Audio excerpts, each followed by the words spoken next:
Hello everyone. आज के हमारे इस वीडियो का टॉपिक है केमिकल रिएक्शंस एंड इक्वेशंस। तो फर्स्ट टर्म है आज हमारी ऑक्सीडेशन। तो ऑक्सीडेशन एक ऐसी रिएक्शन है जिसमें किसी भी सब्सटेंस के साथ या तो ऑक्सीजन ऐड हो जाता है या फिर हाइड्रोजन रिमूव हो जाता है। For example iron plus O2, इन दोनों की हमने रिएक्शन कराई तो हमें मिला फेरिक ऑक्साइड।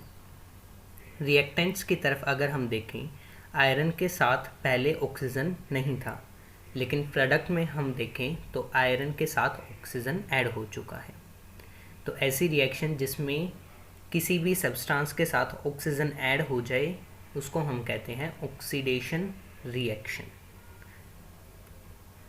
तो नेक्स्ट टर्म है हमारी रिडक्शन।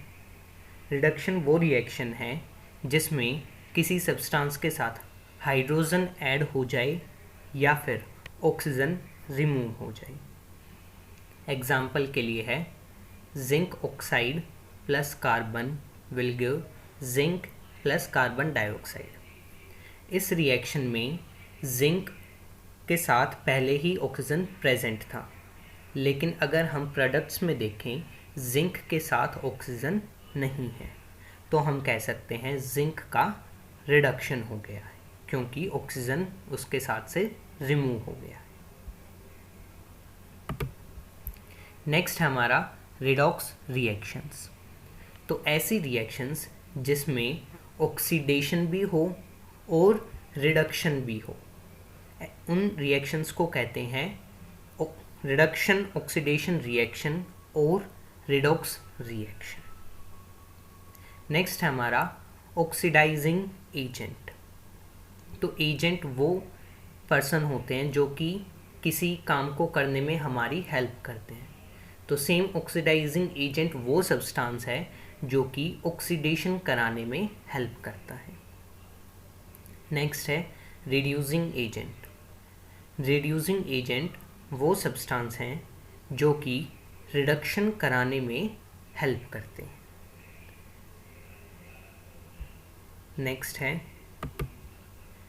नेक्स्ट हमारा है एक एग्जाम्पल है हमारा zinc oxide plus carbon will give zinc plus carbon dioxide.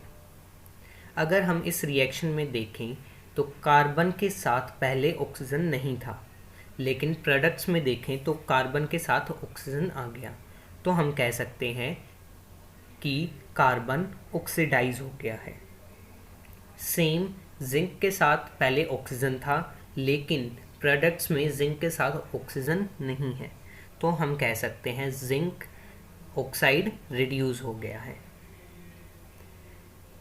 Zinc oxide की वजह से ही कार्बन ऑक्सीडाइज हुआ है, इसीलिए जिंक ऑक्साइड हो गया हमारा ऑक्सीडाइजिंग एजेंट, और कार्बन की वजह से ही जिंक ऑक्साइड रिड्यूस हुआ है, तो कार्बन को हम कह सकते हैं रिड्यूसिंग एजेंट।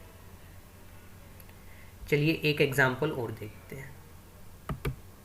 नेक्स्ट एग्जाम्पल है ferric oxide plus aluminium will give iron plus aluminium oxide. इस रिएक्शन में एल्यूमिनियम के साथ पहले ऑक्सीजन नहीं था, लेकिन प्रोडक्ट्स में हम देखें तो एल्यूमिनियम के साथ ऑक्सीजन आ गया है, तो एल्यूमिनियम जो है वो ऑक्सीडाइज हो गया है। सेम आयरन के साथ पहले ऑक्सीजन था, लेकिन प्रोडक्ट्स में आयरन के साथ ऑक्सीजन नहीं है, तो वो रिड्यूस हो गया है। एल्यूमिनियम ऑक्सीडाइज हुआ आयरन की वजह से, तो हम कह सकते हैं Fe2O3 हमारा ऑक्सीडाइजिंग एजेंट है। सेम Fe2O3 रिड्यूस हुआ एल्यूमिनियम की वजह से, तो हम कह सकते हैं एल्यूमिनियम हमारा रिड्यूसिंग एजेंट है। एक चीज़ और नोटिस कर सकते हैं हम कि जो सब्सटेंस ऑक्सीडाइजिंग एजेंट होता है वो ही हमेशा रिड्यूस होता है, और जो सब्सटेंस रिड्यूसिंग एजेंट होता है वो ही हमेशा ऑक्सीडाइज होता है। अगर आपको ये वीडियो अच्छी लगी हो तो please like, share and subscribe. Thank you.